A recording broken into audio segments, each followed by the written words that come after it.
Bạn đã bao giờ thực sự quan sát một con sóc trong công viên chưa? Dừng lại một chút và thực sự chú ý đến những gì chúng đang làm.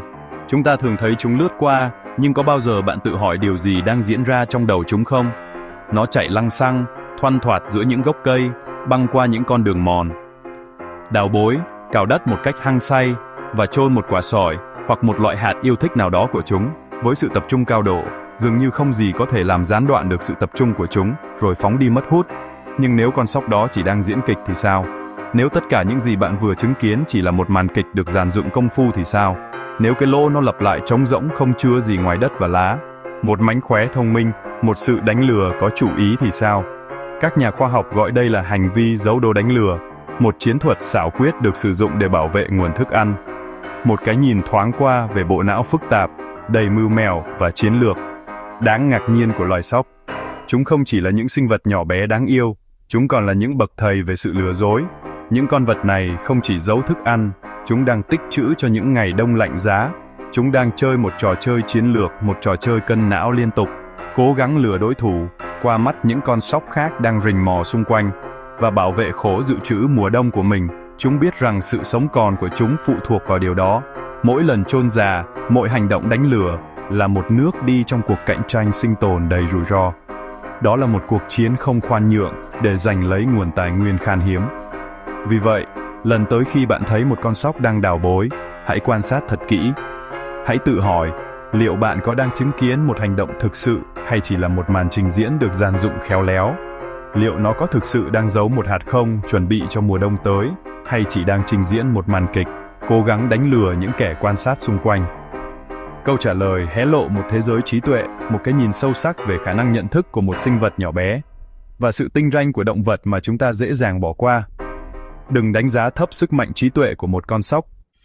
Để hiểu được sự lừa dối đáng kinh ngạc của loài sóc, những hành vi xảo quyệt mà chúng sử dụng để bảo vệ nguồn thức ăn của mình, bạn phải hiểu được sự ám ảnh sâu sắc của chúng với việc tích trữ.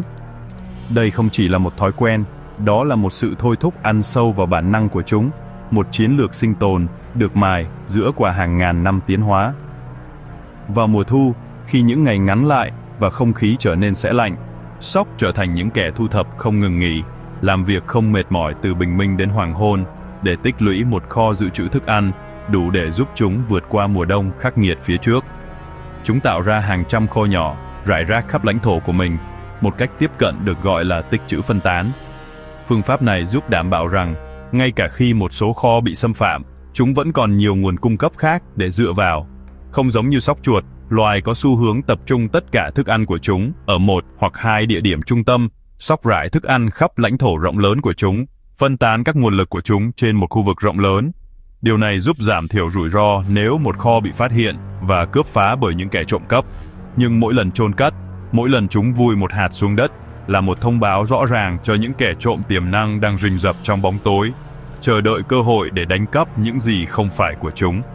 Những kẻ trộm này bao gồm những con sóc khác, những đối thủ cạnh tranh luôn tìm kiếm một bữa ăn dễ dàng, chim, với đôi mắt sắc bén và khả năng bay lượn trên cao, thậm chí cả loài gầm nhằm nhỏ bé khác, tất cả đều đang cố gắng kiếm sống trong một môi trường đầy cạnh tranh. Mối đe dọa bị đánh cắp là liên tục. Đó là một thực tế không thể tránh khỏi trong cuộc sống của một con sóc, và các nghiên cứu khoa học đã chỉ ra một sự thật đáng lo ngại. Sóc có thể mất tới 1/4 nguồn cung cấp mùa đông quý giá của chúng do trộm cắp và các yếu tố khác. Áp lực sinh tồn khắc nghiệt này đã thúc đẩy chúng phát triển các chiến lược thông minh hơn, lừa dối hơn và ngày càng phức tạp để bảo vệ nguồn thức ăn của chúng. Hành động đơn giản là chôn một hạt xuống đất và hy vọng điều tốt nhất không còn đủ nữa trong thế giới cạnh tranh này. Để tồn tại, để vượt qua những tháng mùa đông lạnh giá và đảm bảo sự sống còn của chúng, sóc trở thành những kẻ lừa đảo bậc thầy, những chuyên gia trong việc đánh lừa và vượt qua đối thủ của chúng. Chúng là bậc thầy đánh lạc hướng, sử dụng một loạt các kỹ thuật xảo quyệt để bảo vệ kho báu của chúng. Tất cả diễn ra trong một thế giới mà mỗi hạt đều quan trọng, nơi sự khác biệt giữa sự sống và cái chết có thể phụ thuộc vào việc bảo vệ một nguồn thức ăn duy nhất.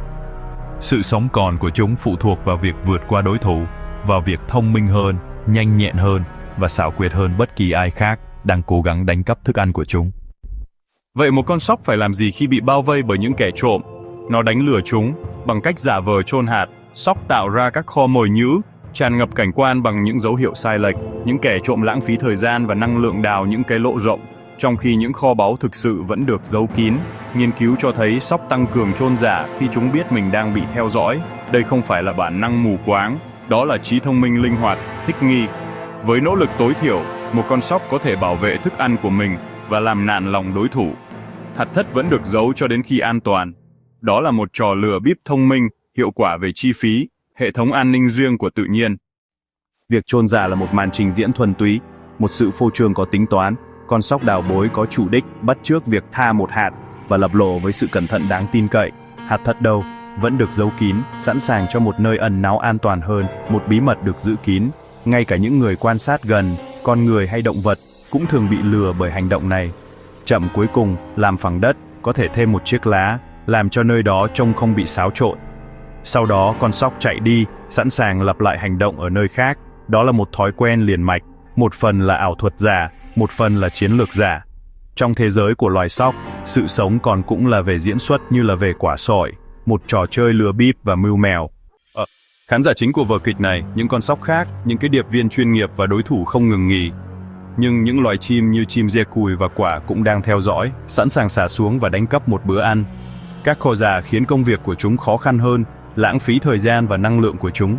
Ngay cả những loài sống trên mặt đất như chuột và chuột động cũng có thể bị đánh lừa bởi sự lan tỏa của mùi hương và các lỗ mới nhủ.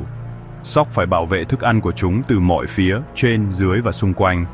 Việc chôn giả là một hệ thống phòng thủ nhiều lớp, khai thác các giác quan và trí thông minh của mỗi kẻ trộm tiềm năng.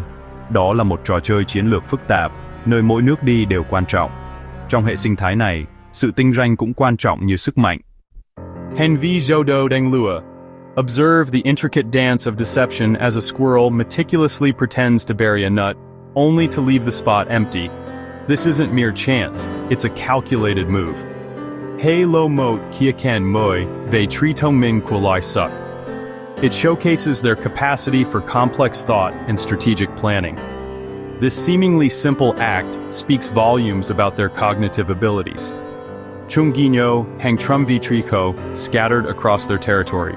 Each cache is a potential meal, carefully hidden and cataloged in their minds. Fun Biet That Jia, discerning which caches are still viable and which have been pilfered by rivals or have simply gone bad. They are constantly assessing and updating their mental map. Va Quan Li Mo Bando Ting Tun Velang Tokuming. This internal map isn't just a simple list of locations. It's a complex web of spatial relationships, landmarks, and potential threats. Dei Khom Chi La Ban Nung. It's more than just a pre-programmed response. Dala Tu Dui Ka To Chuk, Chin Luk, a deliberate and calculated approach to survival. They are actively thinking about their next move, anticipating potential challenges, and adapting their behavior accordingly. Tramwot Bo Nao Nya Be. It's a testament to the power of natural selection, which has honed their cognitive abilities to perfection. Su Tianhua Da Ui Nyung Kan Suk Tong Ming Nyut, rewarding those who can outsmart their rivals and secure the most resources. Mai Zu Ki Nang Guchung Guan Yu Tehe. Each generation builds upon the knowledge and experience of the last, passing down valuable survival skills. Nyung Tra He Guchung La Kong Nge Sin Ton, a vital set of tools for navigating a challenging environment. Kom Chi La Zai Tri, it's a serious business, with life or death consequences. Tri Tong Ming Kon Yu Hin Tuk, and it manifests in different ways across the animal kingdom. Vadoive Loisok, Tutgalave Anin Lung Tuk. Securing enough food to survive the harsh winter months is their primary focus. Bo Kung Ku Nyun Tuk Kuchung, their arsenal of mental skills. Trinyo, the ability to recall the location of hundreds of hidden caches. Lap Kihuak, the capacity to anticipate future needs and prepare accordingly. Lua Dua, the cunning to outwit rivals and protect their resources. Duk Sejung Chamot Mok Tiu, all finely tuned and optimized for a single overarching purpose. Song Sot Kwamudung, it's a constant battle against the elements and against each other. Vikchonzala Bangchung Chote, the fake burial is a clear indication that Ngay Kanyang Lidong Vut Phobian Yut, even the most seemingly ordinary creatures, Kungkotela Nying Chinluk Zasut Sak, can be brilliant strategists, masters of their own survival. Their intelligence is a testament to the power of evolution and the constant struggle for existence. Câu chuyện về con sóc lừa dối không chỉ là một câu chuyện động vật kỳ lạ. Đó là một lời nhắc nhở rằng sự sống còn thường thường cho sự thông minh hơn là sức mạnh thô bạo. Sóc thách thức những giả định của chúng ta về trí thông minh của động vật, thể hiện sự linh hoạt và chiến lược trong mỗi bước đi. Thế giới của chúng đầy rẫy những rủi ro được tính toán và các giải pháp sáng tạo. Lần tới khi bạn thấy một con sóc đang đào bồi, bạn có thể đang chứng kiến một màn trình diễn bậc thầy. Những kẻ lừa đảo lông lá này xứng đáng nhận được một tràng pháo tay cho sự khéo léo của chúng. Cuối cùng, những hành động lừa dối nhỏ bé của chúng là những phép màu sinh tồn hàng ngày.